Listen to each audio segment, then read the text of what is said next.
Good morning, guys. So, hi, guys. Sabi, hi, tita. Hello, tita. So, guys, today, pauwi po kami ng probinsya kasi yung mga bata po ay walang pasok ng 1 linggo. Bakasyon nila kahit saang school dito. Namumula na naman yung mukha ni Jacob. So guys, 1 week pong walang pasok yung mga bata ngayon kahit saang school po dito na public. Gusto kasi nung asawa ko guys umuwi, magbakasyon kahit 1 week. Kasi may aasikasuhin din po siya doon. Yung license niya, yung, di ba yun nung nabangga siya, nung na-aksidente. Napaka-importante guys kasi maayos yung license niya.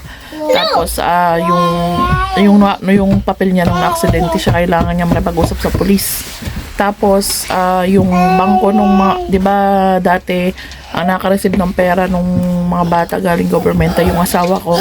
So ngayon dapat sa akin pupunta yon sa bangko ko. Kaya lang ganitong ginawa na lang namin. Nag-open kami ng bank account ng mga bata. So ang ginawa namin guys, nag-open kami ng sarili nilang bank account. So sa nakapangalan kay Jacob, sarili niya talagang bangko. So, bawat marireceive na pera ng mga bata is mapupunta sa bangko ni Jacob. Yung pera nila ng dalawang bata. So, sa sunod, mag-open din kami ng bangko ni Daniel para yung makukuha nilang pera is paghahatian namin na ilalagay doon. Para in the future, may pera yung mga bata.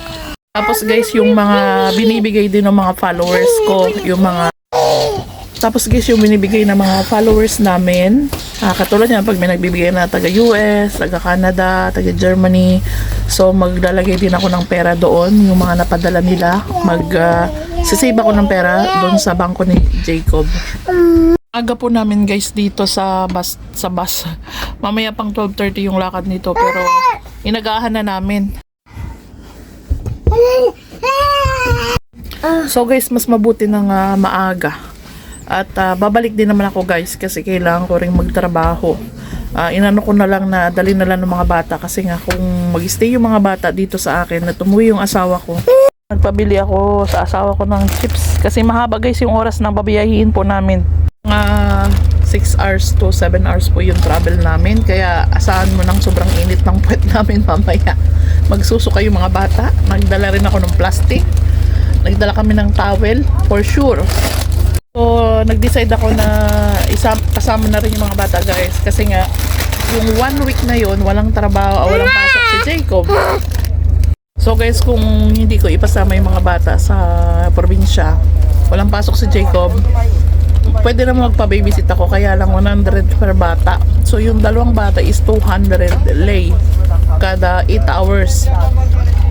Pa-part-time ako, kung ang part-time ko is 1 lang, 250 yung kikitain ko.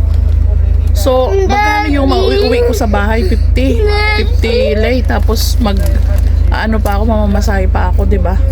So, wala akong kikitain. Kaya pasama ko rin para makabakasyon din yung mga bata. 1 week lang naman kasi pabalik din sila kasi nga may pasok si Jacob.